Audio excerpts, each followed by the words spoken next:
Even after 35 long years, the good folk of Vicksburg, Michigan have not forgotten Erik Cross.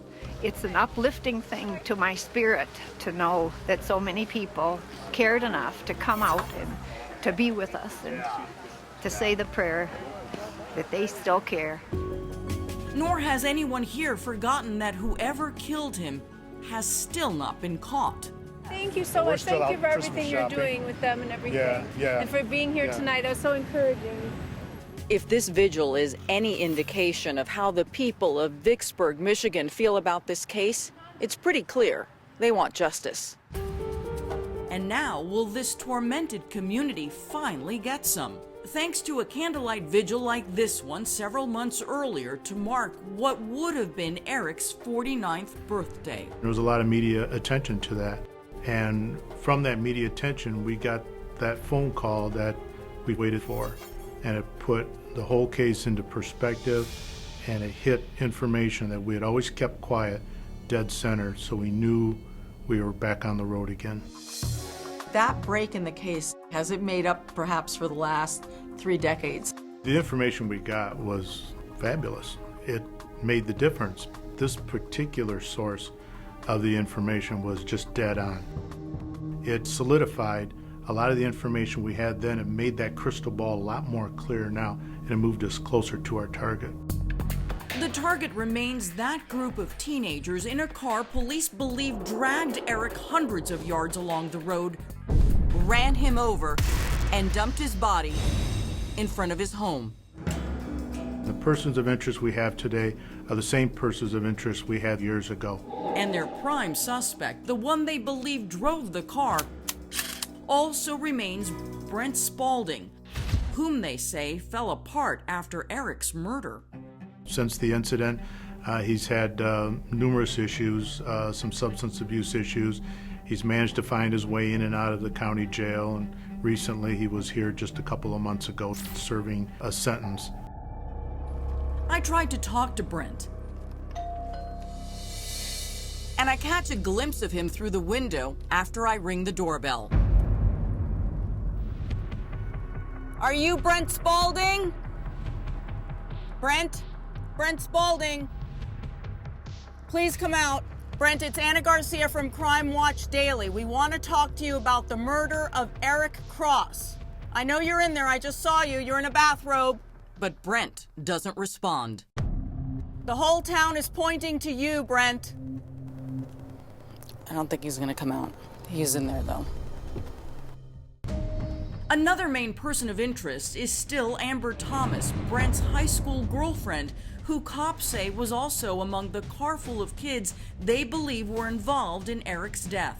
She has very clear firsthand knowledge of what went on that particular time. It would be nice to hear from her to get her side of the story before we proceeded on our assumptions.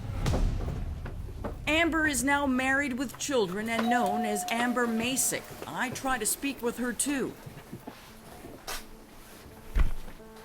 Amber? Hi. Anna Garcia from Crime Watch Daily. We'd like to talk to you about the Erik Cross case. Oh, no, that's okay. Thanks. But we'd really like to talk to you about what happened that night, Amber. It seems that so-called conspiracy of silence is holding strong. But a cloud of suspicion has hung over many others who had any contact with Erik on the night of the murder. Among them, Bill Cook, Erik's best friend, who went to that teenage drinking party with him hours before Erik was killed. Bill was with the core group earlier in the evening. And Erik's sister Jackie helps me contact him. Hello? Hi, Bill Cook. This is Anna Garcia from Crime Watch Daily. I'm here with Erik Cross's sister Jackie. How are you? Good, how are you? And I am so sorry I have not got back with you. The sound of silence has cracked. We were wondering what information you could share with us about the death of Erik Cross. Okay. I'm with you on that. And after a 10-minute phone conversation, Bill agrees to meet me later that night to speak publicly on camera for the first time since Erik's death 35 years ago. Are you Bill? I am, ma'am. Hi, Anna Garcia. We spoke earlier. It's a pleasure. Thanks for walking over. Yes, ma'am. Bill is very emotional and weeps when I mention Erik's death. He's my best friend. And that's what the family said. My best friend.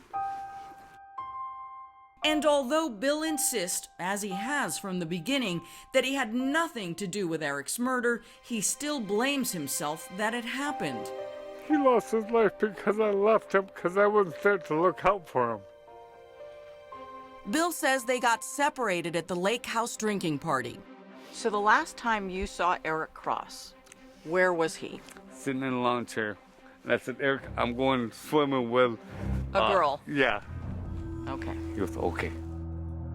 When you came back from swimming with the girl, He was gone.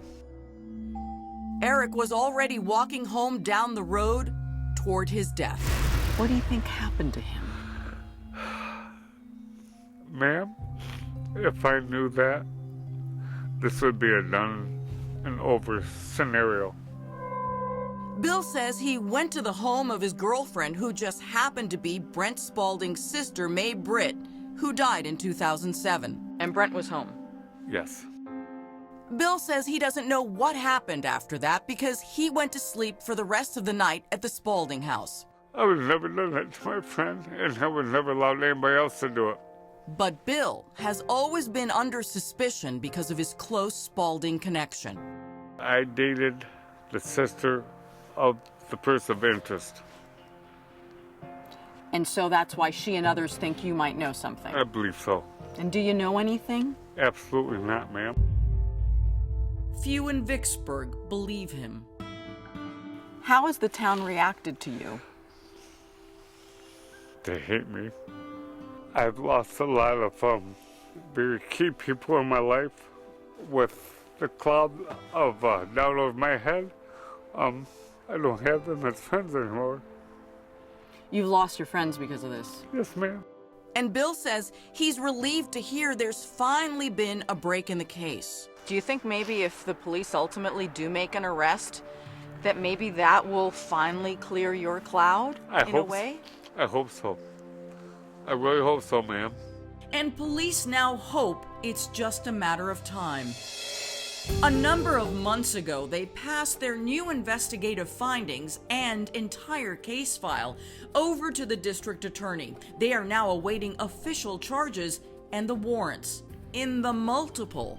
There were numerous people involved, not only in the actual event, but in a very systematic and organized cover-up. Though cops won't reveal what new information they have making them confident of arrests, Crime Watch Daily has learned cops requested warrants for 5 individuals. Not surprisingly, there's one name in town prominently on everyone's lips. Brent Spalding. I knew who he was. I mean, I've heard over the years this name over and over. Law enforcement has too. Spalding has been in and out of jail. Right now, he's facing a felony aggravated stalking charge and a separate charge for controlled substance. He is out on bond awaiting trials.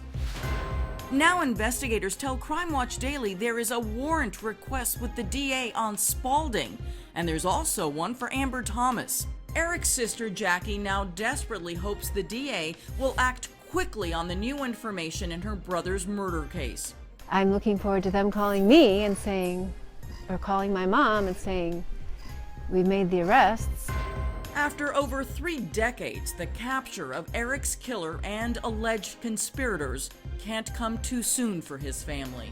I would like it to be settled and to be over with, and so that we can all go back and just live our life peacefully, without revenge and without bitterness. Same for the cops who have worked tirelessly to bring some justice for a 16-year-old boy. But this was not going to go away until it was resolved. We're going to stick with this case.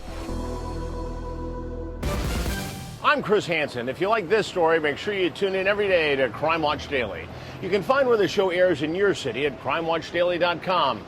Watch it live or record it on your DVR and watch it at night. And to all those criminals out there, remember, we are watching.